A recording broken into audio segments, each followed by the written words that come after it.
शैतानिर्रजीम बिस्मिल्लाहिर्रहमानिर्रहीम फ़अम्मा मन अअता वत्तक़ा सदक़ल्लाहुल अज़ीम।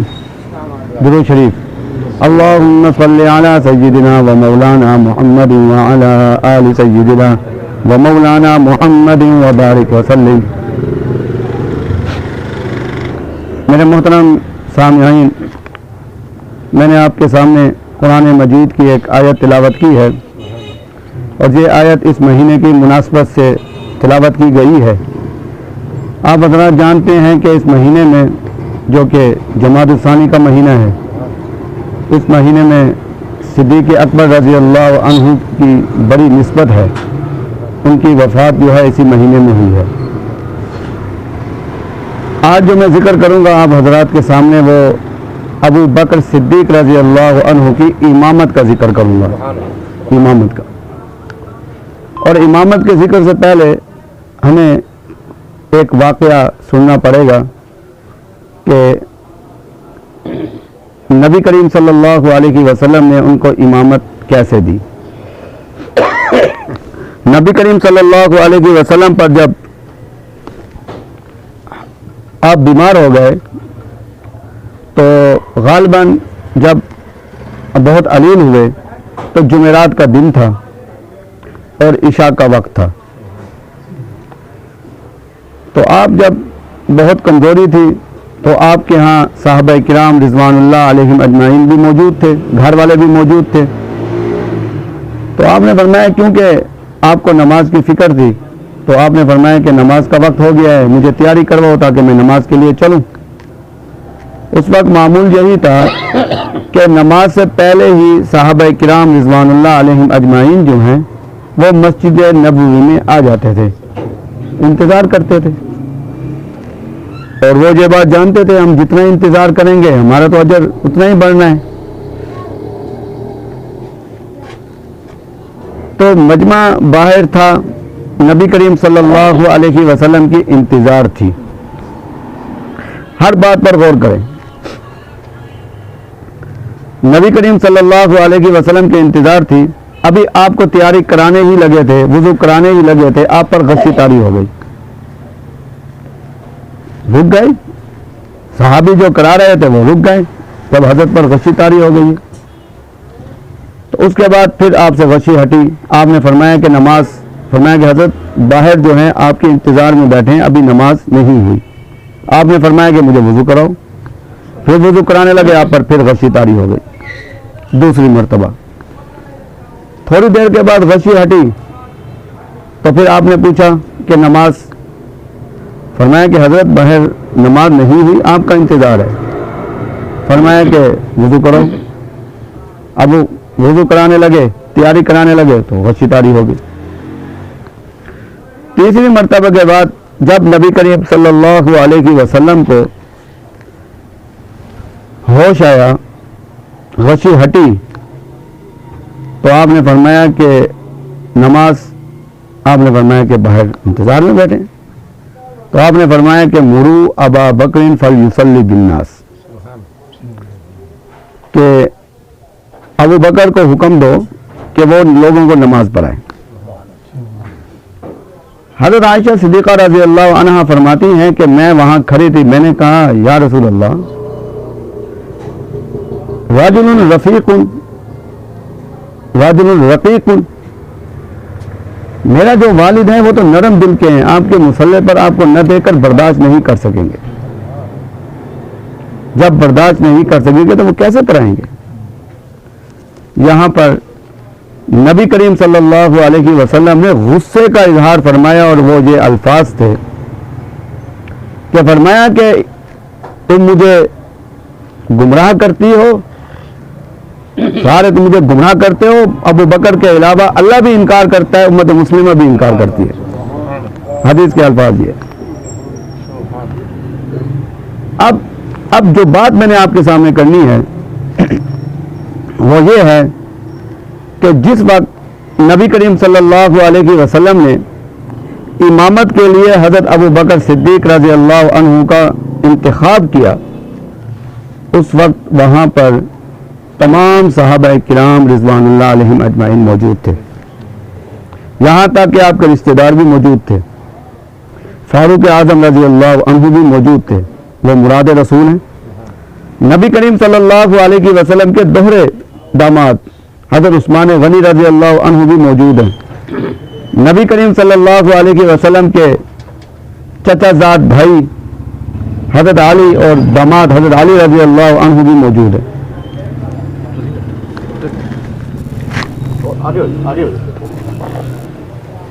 तो अली रज़ी अल्लाह अन्हु भी मौजूद है।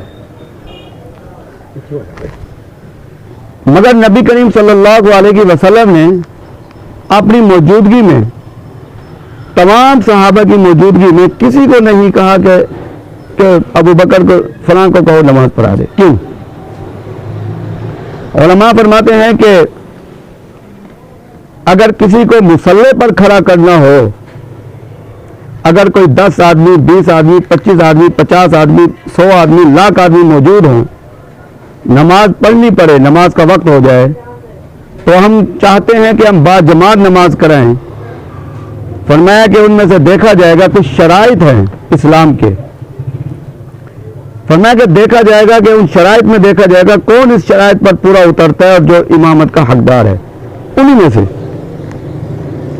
तो उलमा ने उन शराइत का जिक्र किया है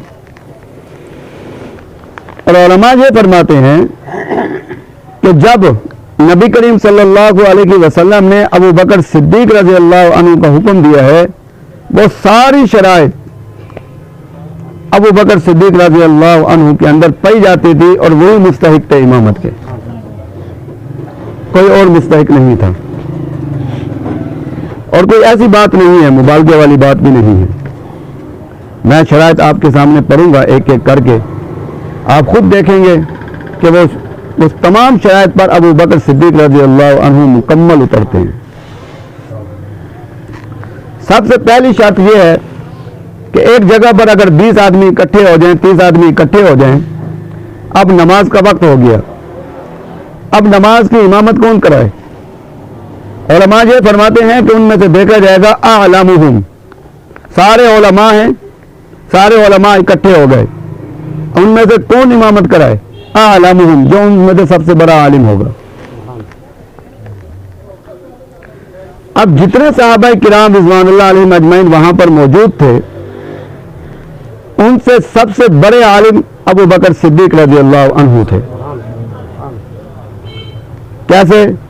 सहाबा किराम रिज़वानुल्लाह अलैहिम अजमईन फरमाते हैं कि अगर अबू बकर ना होते, हमें जो अबू बकर ने हमें इल्म दिया है, हम उस इल्म से बेखबर होते। इल्म जो है वो नबी से हासिल किया गया और ज्यादा वक्त किसका गुजरा नबी के साथ? अबू बकर सिद्दीक रज़ी अल्लाह अन्हु का। जब नबी करीम सल्लल्लाहु अलैहि वसल्लम दुनिया से पर्दा फरमा गए, अब परेशानी थी कि नबी को गुस्ल कैसे दिया जाए, ये भी एक इल्म है।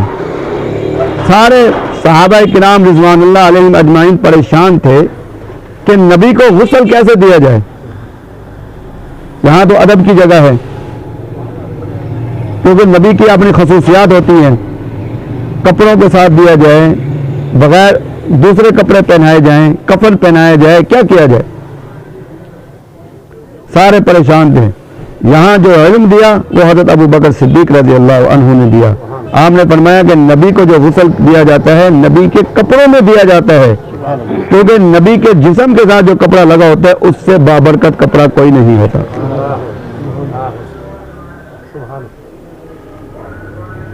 अब ये बात थी। और उसके बाद जब गुस्ल दे दिया गया कपड़ों के अंदर, अब सहाबा किराम रिज़वानुल्लाह अलैहिम अजमईन परेशान थे कि नबी की तदफीन कहाँ करें। नबी ने तो हमें नहीं बताया तदफीन कहाँ करें। जन्नतुल बकी में करें, हुजरा मुबारक में करें, मस्जिद नबवी में करें, किसी मैदान में करें, कहाँ करें? सारे परेशान थे। उस वक्त हज़रत अबू बकर सिद्दीक रज़ी अल्लाह अन्हु ने फरमाया कि मैंने नबी से खुद सुना है कि नबी को वो जगह सबसे ज्यादा पसंद होती है, नबी की इंतकाल, नबी जो है पर्दा फरमा जाते हैं उस जगह पर जो जगह नबी को सबसे ज्यादा महबूब होती है। इस वजह से उस हुजरा मुबारक हज़रत आयशा सिद्दीक़ा रज़ी अल्लाह अन्हा का जो हुजरा मुबारक था, क्योंकि वो नबी को पसंद थी, तो वहाँ पर नबी की तदफीन हुई। तो सबसे पहली बात जो है कि इमामत के लिए उसको खड़ा किया जाता है। तमाम उलमा हैं, जो सबसे बड़ा आलिम हो, सहाबा किराम रिज़वानुल्लाह अलैहिम अजमईन तमाम के तमाम उलमा थे, मगर उनमें से सबसे ज़्यादा आलिम जो हैं वो हज़रत अबू बकर सिद्दीक़ रज़ी अल्लाह अन्हु थे। इस वजह से अल्लाह नबी करीम सल्लल्लाहु अलैहि वसल्लम ने उनको जो है इमामत पे खड़ा किया। अब उलमा फरमाते हैं कि ऐसा मामला हो जाता है, उलमा भी बराबर के होते हैं, उलमा भी बराबर के होते हैं। अब क्या किया जाए? फरमाया कि अक़रअहुम, उन उलमा में से 20 आदमी खड़े हैं, तमाम के तमाम उलमा हैं, बराबर के हैं। दूसरा ये देखा जाएगा उनमें से कारी कौन है, आलिम भी हो साथ कारी भी हो। फरमाया कि हज़रत अबू बकर सिद्दीक़ रज़ी अल्लाह अन्हु सबसे बड़े कारी थे। सबसे पहले जिन्होंने कुरान मजीद को हिफ्ज़ मुकम्मल किया वो हज़रत अबू बकर सिद्दीक़ रज़ी अल्लाह अन्हु थे। और कुरान को तदवीन, कुरान को जमा करने का सिलसिला जो शुरू हुआ वो भी हज़रत अबू बकर सिद्दीक़ रज़ी अल्लाह अन्हु ने शुरू किया। और ये बात याद रखें, नबी करीम सल्लल्लाहु अलैहि वसल्लम की हदीस है, आपने फरमाया कि मा वहबल्लाहु फी सदरी सब्बैतु फी सदरी अबी बकर। आपने फरमाया कि मुझे मोहम्मद के सीने में जो कुछ रब ने डाला है, मैंने वही सब कुछ अबू बकर के सीने में डाल दिया। अब वही है अबू बकर के सीने में सबसे बड़ा, ये हदीस भी काफ़ी है, सबसे बड़े आलिम होने के लिए ये हदीस भी काफ़ी है। और अकड़ा सबसे बड़े कारी जो हैं हज़रत अबू बकर सिद्दीक़ रज़ी अल्लाह अन्हु हैं। हज़रत अबू बकर सिद्दीक़ रज़ी अल्लाह अन्हु जब कुरान की तिलावत करते थे उसमें इतनी तासीर होती थी कि बड़े बड़े सहाबा किराम रिज़वानुल्लाह अलैहिम अजमाइन जो इस्लाम में दाखिल हुए हैं, इन्हीं के कुरान मजीद को सुनकर इस्लाम में दाखिल हुए हैं। और वो 6 अशरा मुबशरा इन्हीं का कुरान सुनकर जो है वो इस्लाम में दाखिल हुए हैं। यहाँ तक कि एक खलीफा राशिद हज़रत उस्मान बिन अफ़्फ़ान रज़ी अल्लाह अन्हु भी इन्हीं का कुरान सुनकर इस्लाम में दाखिल हुए।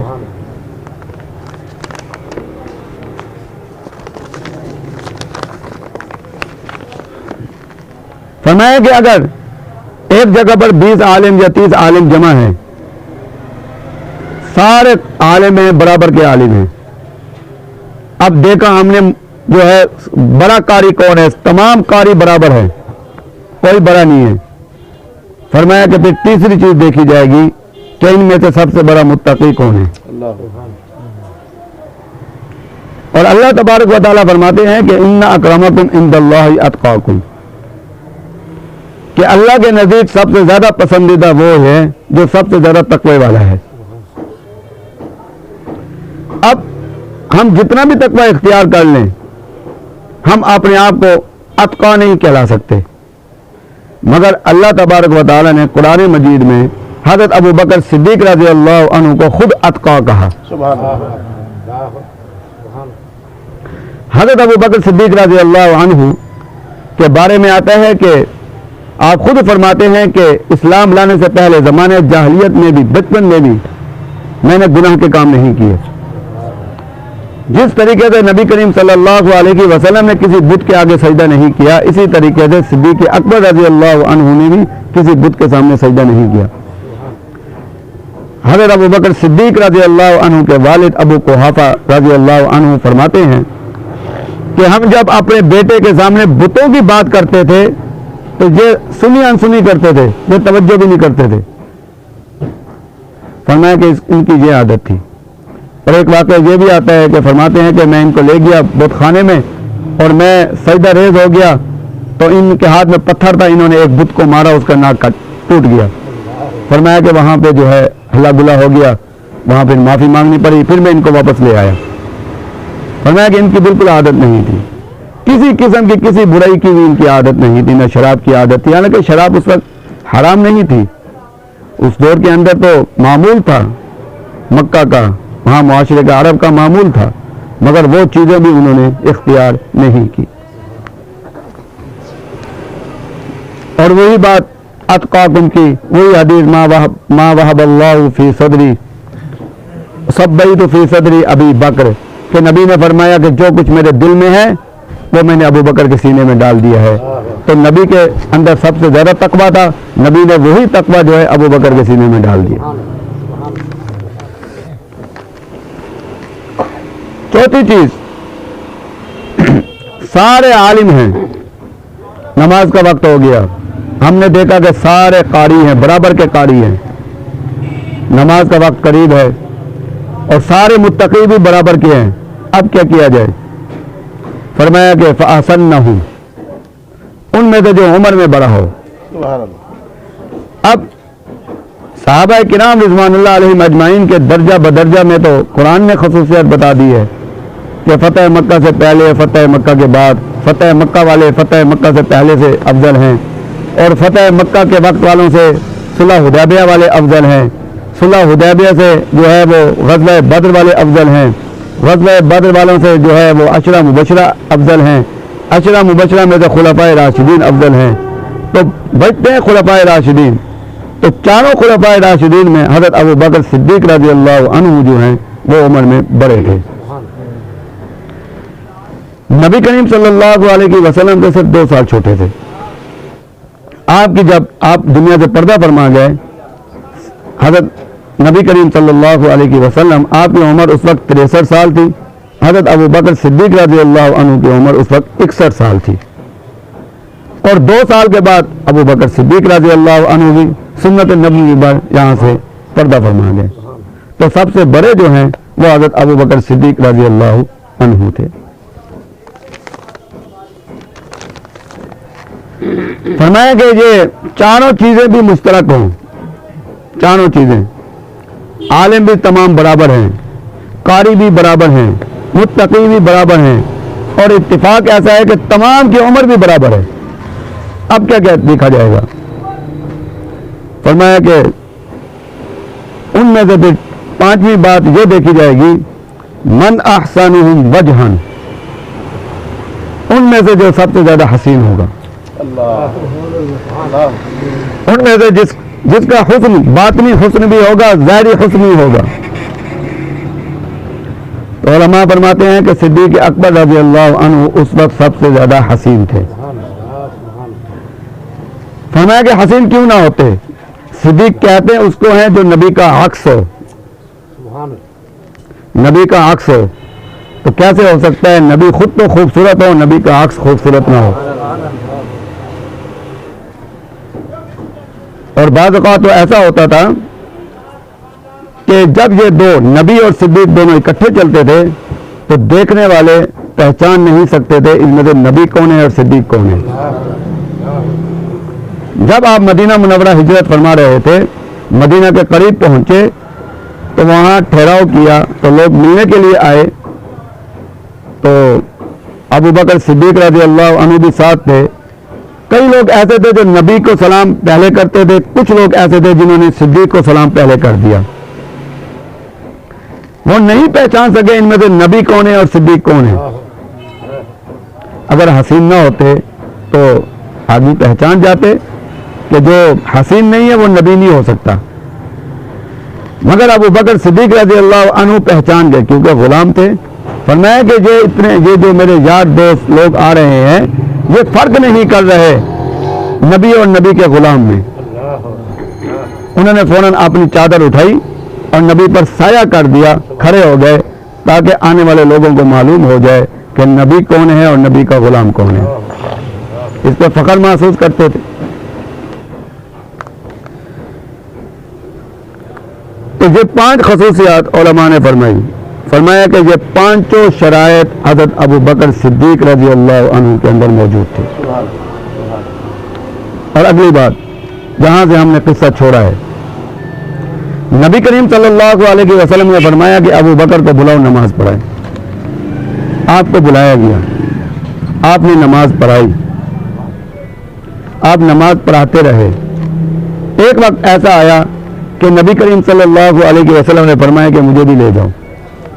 आपको ले जाया गया, आपको वहां पर बिठा दिया गया हज़रत अबू बकर सिद्दीक़ रज़ियल्लाहु अन्हु के चंद कदम आगे, चंद कदम, 2-3 कदम आगे बिठा दिया गया। तो हज़रत अबू बकर सिद्दीक़ रज़ी अल्लाह अन्हु ने जहां तक तिलावत की थी वो खामोश हो गए। नबी करीम सल्लल्लाहु अलैहि वसल्लम ने आगे फिर तिलावत शुरू कर दी।